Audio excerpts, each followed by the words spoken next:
अस्सलाम वालेकुम रहमतुल्लाहि ताला वबरकातुहू। दोस्तों, इस वक्त सोशल मीडिया पे कारी मोहम्मद अली फैज़ी साहब की वीडियो काफ़ी वायरल है, जो नेपाल के एक जलसे की है। कोई कहता है कारी मोहम्मद अली फैज़ी साहब 5,000 लेकर भाग गए। तो ज़रा उस नेपाल के जलसे की हकीकत क्या है, आप कारी मोहम्मद अली फैज़ी साहब की ज़बान से खुद सुनिए और हाँ, वीडियो को आगे शेयर ज़रूर करें। की एक वीडियो वायरल हो रही है शायद के नेपाल के कपिलवस्तु जिला की जो है, जिसमें कोई मौलाना जो है वो बहुत जो है आपके खिलाफ जो है बड़ी अजीब अजीब बात कर रहे हैं कि पैसा लेकर के नात नहीं पढ़े, भाग गए, ये किए वो किए, इस तरीके से। अच्छा। हाँ, तो वो क्या असलियत है और क्या हकीकत है, आप ही बता दें। असल में मैं कोई बात तो फोन पे नहीं करना चाहता हूँ, लेकिन आप पूछ रहे हो। जी आप वो मुदस्सिर भाई बोल रहे हो, मौलाना मुदस्सिर अंजरी? जी जी जी। अच्छा, वो अभी मेरी मुलाकात हुई थी गालिबन आपसे ना। हाँ हाँ, सिमडेगा में। सिमडेगा में। माशाल्लाह। मुदस्सिर भाई, जी आपको बता देता हूँ, जी हालांकि मैंने इस सिलसिले में किसी से फोन पे कोई बात नहीं की। जी अभी ये रात की बात है, मैं तो अभी घर पे आ गया। जी। दरअसल ये तारीख मैंने दी थी, एक लड़का है इश्तियाक नेपाली करके, माशाल्लाह, वो नात पढ़ते होगी। हमारे घर पे आता जाता है लड़का, बहुत अच्छा लड़का है और बहुत मोहब्बत करता है मुझसे। मैं भी उससे बहुत मोहब्बत करता हूँ, छोटा है, अल्लाह ताला उसे उरूज दे। आमीन। तो उसने जिद की कि भैया आप कोई तारीख दे दीजिए जी और प्रोग्राम हो जाए। तो हमने कहा बाबू मैं जा रहा हूँ बगदाद शरीफ जी। और मैं लौटूंगा तो सफर की थकान रहेगी, और फिर मेरा प्रोग्राम मुरादाबाद में है 17 को, और मुरादाबाद से यहाँ आना बहुत लंबा है, तो मैं अपने हिसाब से उधर ही की तारीख दे दूंगा, मेरे लिए जिद नहीं करो, मैं आ नहीं पाऊंगा। जी लेकिन वो जिद पकड़ लिया, नहीं माना। तो मैंने कहा चलो ठीक है, तो तुम 18 को कर लो। अब ये तारीख तय हो गई, सारा कुछ हो गया, और उन्होंने मुझे 5,000 रुपये बतौर किराया भेजा। अच्छा मैं बगदाद शरीफ में ही था। तो जी। अब क्योंकि वहाँ फोन पे वगैरह नहीं चल पाता है, वहाँ पता नहीं क्या मसला है कि वहाँ मतलब काम ही नहीं करता वो एप्लीकेशन। तो जब इन्होंने भेजा तो मुझसे बोले कि चेक कर लीजिए, तो चेक नहीं हो पा रहा था कि आया है कि नहीं आया, तो मैं उनको कोई मतलब कंफर्म जवाब नहीं दे पाया। बहरहाल मैं आया बहुत लंबा सफर करके, और चूंकि बॉर्डर पार करना था तो हर हाल में 7 बजे से पहले मुझे भंसार करवा के बॉर्डर क्रॉस करना था। हालांकि वो प्रोग्राम मेरे घर से मुश्किल से 25 किलोमीटर नेपाल बॉर्डर है और 15 किलोमीटर अंदर, अच्छा अच्छा। मतलब 40 किलोमीटर मेरे घर का डिस्टेंस है। लेकिन अब चूंकि सफर मैंने बहुत लंबा किया था, मुरादाबाद की तरफ से मुझे आना था, तो अब मैं वहाँ पहुंचा, मैंने गाड़ी भंसार करवाई और मैं 8 बजे जलसे में पहुंच गया। अब वो वीडियो आपने देखी होगी, मैंने भी देखी, क्योंकि अभी जुमा की नमाज से पहले कई लोगों ने मुझे भेजा, तो एक नज़र मैंने उसको देखा कि क्या उन्होंने बयान किया है। तो उसमें आपने देखा होगा। हाँ, अब लोग भेजते हैं तो अब मैंने देख लिया। नहीं जरूरी। अब उसमें मौलाना तबरेज साहब बेचारे जो हैं, वो बहुत नेक और बहुत अच्छे इंसान हैं। जी मैं मतलब बाई नाम उनको पहले से नहीं पहचानता था, बाई फेस मेरी मुलाकात उनसे मेरी याददाश्त में है। अच्छा। उन्होंने ही शायद मुझे वो पैसे भी भेजे थे, जैसा कि उस वीडियो में मैंने सुना। और जब वीडियो में सुना तभी मुझे पता भी चला कि उनका नाम तबरेज है। अच्छा। वरना वहां जब मैं पहुंचा हूँ 8 बजे, तो तबरेज भाई से मेरी फोन पे चूंकि बात नहीं हो पा रही थी, इश्तियाक मेरे साथ था और इश्तियाक की शायद बात हो रही थी मौलाना तबरेज से। तो वो लोग डायरेक्ट, मुझे कुछ लड़के आए कमेटी के और वो मदरसे में लेके चले गए। मदरसे में जब मैं पहुंचा तो वहाँ कम से कम 400-500 लड़के आ गए। अच्छा। और वो लड़के आए तो वो फोटो फाटा और ये दुनिया भर का जो खुराफात है सब, और परेशान करने लगे। तो मैंने कहा कि भाई मुझे अगर यहाँ रखोगे आप लोग तो पूरा जलसा यहीं चलाएगा, और मैं बहुत लंबा सफर करके आया हूँ और थका हूँ, तो थोड़ा कोई ऐसी जगह मुझे बता दो जहाँ मैं थोड़ी देर आराम कर लूँ, सो लूँ। बिल्कुल है ना, मैंने कोई गलत बात तो नहीं की ना इसमें? जाहिर सी बात है, आदमी थका रहेगा तो आराम करना है ना। और उसके बाद वो मौलाना तबरेज साहब बेचारे, उन्होंने किसी से फोन के जरिए कहा कि उनको मेरे घर पे ले आइए। तो वो लोग मुझे उनके घर पे ले गए। जब मैं उनके घर पे पहुंचा तो वहाँ मौलाना फैजान जमाली साहब जो खतीब थे उस जलसे के, और मौलाना मुफ्ती रफीक खन्नापुरी साहब, वो भी उस जलसे के खतीब थे। ये 2 खतीब थे। वो दोनों हजरात वहाँ पे पहले से मौजूद थे। मैं पहुंचा, सलाम दुआ, तो मौलाना तबरेज साहब आए, कुछ देर में वो आए वहाँ, और फिर मेरी उनसे मुलाकात हुई, लेकिन मैं नाम नहीं जानता था उनका, तो ये नहीं जान पाया कि यही मौलाना तबरेज है। खैर उन्होंने मेरी खैरियत पूछी, चाय पानी पूछा, खाने के लिए कहा। उनकी ज़ियाफ़त में किसी तरह की कोई कमी नहीं रही। हम लोगों ने खाना वगैरह खाया और चाय पानी के बाद फिर उन्होंने मुझसे कहा हज़रत और कोई बात हो तो बताइए। तो मैंने कहा नहीं भाई अब कोई बात नहीं है, अब आप मुझे माइक दे दीजिए। तो बोले हज़रत हमारे गाँव भर का ये मशवरा है कि आप आराम कीजिए और हम लोग आपको लास्ट में माइक देंगे। तो हमने कहा टाइम लगभग क्या होगा, क्या तरतीब है? तो बोले कि मौलाना फैजान साहब की और मुफ्ती रफीक साहब की तकरीर हो जाए, इश्तियाक वगैरह ना पढ़ लें, लास्ट में आपको पढ़ाएंगे, 1-1.5 बज जाएगा, और अगर आप पढ़ दोगे तो लोग चले जाएंगे, इसलिए हम सब ने मशवरा किया कि आखिर में आपको पढ़ाएंगे। हमने कहा कोई बात नहीं, अब मुझे थोड़ा सा आराम करा दो, मैं सो लूँ थोड़ी देर, जब आपकी मर्जी होगी तब मुझे ले जाना, लेकिन मुझे कोई डिस्टर्ब ना करे, मैं थका हुआ हूँ सफर से, और मैं थोड़ी देर आराम कर लूँ। तो उन्होंने एक अलग कमरे में मेरा इंतजाम भी किया, मौलाना तबरेज साहब ने बता दे रहे हो। इंतजाम किया अलग कमरे में, और अच्छे से इंतजाम किया माशाल्लाह। उनकी ज़ियाफ़त में किसी तरह की वाकई कोई कमी नहीं रही। और वो फिर मुझे सुला के और ये कह के कि अब हजरत जब मैं बुलाने आऊँगा तब आपको चलना है, इस बात को आप नोटिस कीजिए और वो कहिए तो मैं भी रिकॉर्डिंग भी उनकी सुना दूंगा जो वीडियो में बोले हैं वो। उन्होंने कहा कि मैं आपको जब लेने आऊंगा तब आपको चलना है, आप आराम कीजिए। मैंने कहा ठीक है कोई बात नहीं। अब वो चले गए स्टेज की तरफ, क्योंकि उनको और भी काम था। मौलाना एक मिसबाही साहब कोई थे, वो कमरे में आके बैठे, काफी देर मौलाना फैजान वगैरह से बैठ के बातचीत होती रही। तो अब चूंकि वो मिसबाही साहब वहाँ बैठे थे तो मैं लेट नहीं पा रहा था उनके एहतराम में कि अब भाई वो बैठे हैं और मैं लेट जाऊं तो भी अजीब सी बात है, एक आलिम है, मौलाना फैजान बैठे हैं। तो अब अच्छा मैं ये कह भी नहीं सकता था कि आप चले जाइए, लेकिन अब मैं उनके एहतराम में ही वाकई बैठा रहा कि यार उलमा है यहाँ बैठे हैं तो अब मैं लेटूं तो ये भी अच्छी बात नहीं है। तो कुछ देर के बाद मिसबाही साहब जो वहाँ बैठे थे कमरे में, उनका नाम मैं भूल रहा हूँ, मुझे याद नहीं आ रहा है, उनके पास फोन आया और उन्होंने कहा कि मौलाना फैजान साहब आप तैयार हो जाइए और चलिए स्टेज पे, आपका बयान होना है। अब मौलाना इश्तियाक मौलाना फैजान साहब को तकरीर के लिए जैसे वो लेके गए, हालांकि इश्तियाक नेपाली की नात होनी थी और इश्तियाक ने पढ़ा नहीं था, मतलब इश्तियाक ने भी नहीं पढ़ा था, मौलाना फैजान की तकरीर भी बची थी, मुफ्ती रफीक खन्नापुरी की तकरीर भी बची थी, उनके बाद मुझे पढ़ना था। और जैसे उनको वो लेके गए वैसे ही 3-4-5 लड़के आए मेरे पास कमरे में और बोले कि आप तैयार हो जाइए। तो अब जब वो लोग कमरे से चले गए थे मौलाना फैजान वगैरह, तो मैं लेट गया था। अब मैंने कहा भाई आप लोग जाओ, अभी जब मेरा टाइम होगा तो मौलाना तबरेज़ साहब आएंगे और जब वो आएंगे तब मैं चलूंगा। उन्होंने मुझसे यही बात कही। खैर वो लोग चले गए, फिर कुछ लोग आए 5-7 मिनट में, उनको भी मैंने वो बात समझा दी। फिर वो लोग चले गए, फिर कुछ लोग आए, बुतुल ए बेटा खामोश हो जाओ, फिर कुछ लोग आए। अब वो लोग जो आए तो उन लोगों से मैंने जब ये बात कही कि भाई मौलाना तबरेज़ साहब ने हमसे कहा है कि हजरत आप आराम कीजिए, जब आपको पढ़ना होगा तो हम ले चलेंगे, तब आप चलिएगा। तो बोले उन लोगों ने कहा कि मौलाना तबरेज़ जिम्मेदार है कि हम लोग जिम्मेदार हैं, कमेटी के हम लोग हैं, चंदा हम करें और मौलाना तबरेज़ आपको ले जाएंगे। मौलाना तबरेज़ कौन है? अच्छा। तो हमने कहा यार ये एक जलसे के कई मालिक हैं क्या? तो मैंने कहा भाई अभी मौलाना फैजान की तकरीर भी नहीं शुरू हुई है, मुफ्ती रफीक साहब की पूरी तकरीर बची हुई है, 2 तकरीरें आपके पास बची हुई हैं, मुझे थोड़ी देर आराम कर लेने दो। मेरी 2 साल पहले तबीयत बहुत ज़्यादा खराब हुई थी तो मैं थोड़ा सा एहतियात करता हूँ, मुझे अपने ए बेटा रुको, बात कर रहा हूँ फ़ोन पे, दौड़ो नहीं। तो मैंने कहा मेरी तबीयत 2 साल पहले ख़राब हुई थी तो अब उसमें थोड़ा सा मैं एहतियात करता हूँ और अपने हिसाब से थोड़ा सा मैं चाहता हूँ कि मैं आराम कर लूँ, क्योंकि लोग आते हैं सुनने के लिए तो उन लोगों ने जैसे यूट्यूब वगैरह पे सुना हुआ होता है वैसे ही सुनना चाहते हैं। जो मैं थक जाऊंगा 2-2.5-3 घंटा वहाँ स्टेज पर बैठ के तो मैं क्या पढ़ूंगा। अच्छा ये बात लगभग 11:15 बजे रात की है और मुझे पढ़ना है कब?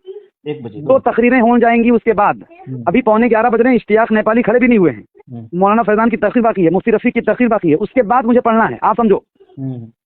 तो मैं जब ये बात उनसे मैंने कही कि मुझे थोड़ा सा आराम करने दो, आप यहाँ के जो आलिम हैं उनसे मेरी बात हो चुकी है ऑलरेडी और उन्होंने कहा मैं आऊँगा बुलाने तब चलना।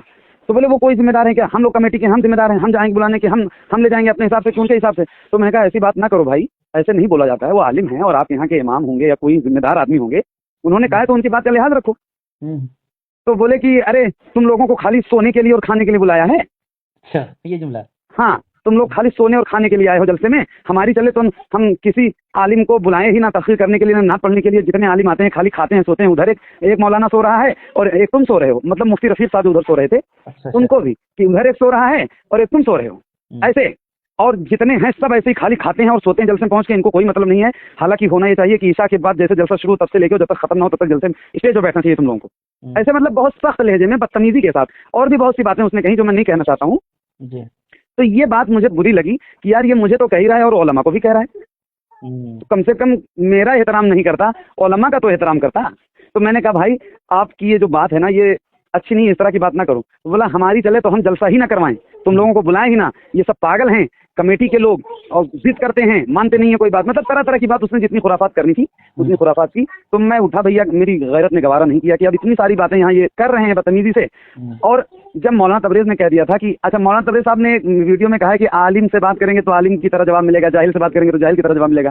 तो जब आप मुझसे ये बात मौलाना तबरेज़ साहब कह के गए थे कि मैं बुलाने आऊंगा तब जाना, तो ये 3-3 बार और लोगों को भेजने का क्या मतलब था? वही तो आप समझो इस बात को। उन्हीं का जवाब दे रहा हूँ मौलाना तबरेज़ साहब का। उन्होंने खुद ही ये वीडियो में बात कही है कि मैंने मोहम्मद अली की शायद के मौलाना तबरेज़ से वो लोग बगैर पूछे आ जाते होंगे सिर्फ अपनी। ऐसा भी हो सकता है, ऐसा भी हो सकता है, लेकिन मौलाना तबरेज़ साहब के इल्म में अगर ये बात नहीं थी कि वो 3 बार बुलाने गए तो बयान कैसे किया उन्होंने? इसका मतलब उनकी जानकारी में थी ये बात कि वो लोग जा रहे हैं आ रहे हैं, है ना? तो वो खुद ही कह चुके थे कि मैं जब आऊंगा तब आप चलना, और ये बात वो मुझसे कह चुके थे। तो हम लोग थके रहते हैं, थोड़ा सा आराम अगर कर लेंगे तो मेहनत से अच्छा ही पढ़ेंगे ना भाई, जाहिर सी बात है। अब ये तो कोई समझ नहीं रहा। तो अब इतनी बात बुरी लगी भाई तो मैं चला आया, क्योंकि उन्होंने फिर उलमा की शान में तौहीन करना शुरू कर दिया ना, तो मुझे बुरा लगा। तो उन्होंने सबको उसी में लपेट दिया, तुम सारे मौलवी मौलाना फलां। फिर मैंने गाड़ी उठाई और फिर मैं अपना चलाया एक होटल में, क्योंकि रात बॉर्डर क्रॉस नहीं कर सकता था, तो एक होटल में जाके वहीं अपना आराम से सोया। और सुबह वो फिर बोल रहे कि फ़ोन भी नहीं उठा रहे थे और ये कोई जवाब भी नहीं दे रहे थे। मैं लगाया नहीं व्यापारी लगा है। नहीं नहीं, गलत बात। आप बताओ पहले कि मैं फोन क्यों नहीं उठाऊंगा? मेरे फोन में उनका एक दो बार फोन आया, अब क्योंकि नेटवर्क का मसला रहता है वहाँ पे, तो अब जहाँ जहाँ तक वो बात हो पाती थी, क्योंकि मैं इंडिया का हूँ, बॉर्डर का मामला था, तो एयरटेल वाला सिम जो है नेटवर्क कहीं कहीं पकड़ता था। तो अब जब पकड़े तो उठाऊं, लेकिन बात हो ही ना पाए, ना मेरी बात उनसे हो पाए, ना उनकी बात मुझसे हो पाए, क्योंकि नेटवर्क का मसला था। तो जब एयरटेल वाला नेटवर्क कभी कभी पकड़ ले तो आ जाता था फोन, लेकिन फोन उठाने के बाद बात हो नहीं पाती थी, और व्हाट्सएप पे आता था तो कनेक्टिंग लिखे आता था, बात नहीं हो पाती थी कोई क्लियर मुझसे। यही मसला है। अब बताएं ना कि अब इसमें मेरी क्या खता है, आप बताइए। ठीक है, ऐसे हालात बात जब तो बनेंगे, जाहिर सी कोई भी बात है, आदमी बंदा बदतमीजी अगर करेगा, सफर करके तो अब गया है, वहाँ बदतमीजी करने के बाद वहाँ कोई रुकेगा? आप बताओ। कभी नहीं। और इस तरीके से जुमले मतलब ये नहीं बोलना चाहिए। और जब वो खुद ही बोल के गए थे कि भाई मैं आऊंगा तब आप जाना, तो फिर तो क्या मतलब? या तो उनको भेजना नहीं चाहिए था, या लोग जा रहे थे बार बार और आपको खबर थी, तो इसका मतलब आपकी रजा थी उसमें। अगर आप चले भी आए तो पहले तहकीक करके तब बोलना चाहिए उनको स्टेज पे। अब ये समझिए कि आपकी तरह ये वीडियो फैल रही है और आपकी मान के चलिए कि इस तरीके से लोग तौहीन भी कर रहे हैं, तरह तरह के कमेंट भी कर रहे हैं, तो अच्छा नहीं लगता है। नहीं, कमेंट वगैरह तो ना मैं पढ़ता हूँ और ना मेरे पास इतना टाइम है, लेकिन है ना। फिर भी और ये जो इस तरह की चीजें जो लोग फैलाते हैं, उनको एक बार कम से कम तहकीक की जरूरत है। जैसे आपने अभी तक ना कोई वीडियो शेयर की होगी, जहां तक मुझे उम्मीद है, और ना किसी को भेजा होगा। आपने मुझे फोन किया ना, पूरी तफ्तीश की, मैंने आपको पूरी बात बताई, और मैं फिर ये बात बता रहा हूँ कि मौलाना तबरेज की जियाफत में किसी तरह की कोई कमी नहीं थी वल्लाह। हाँ, वो जब तक थे, वो जब तक थे, ये बात मैं भी कबूल कर रहा हूँ, बता रहा हूँ आपको, वो जब तक थे तब तक किसी तरह की कोई बात नहीं हुई। उनके जाने के बाद ये सारे मामला पेश आने लगे।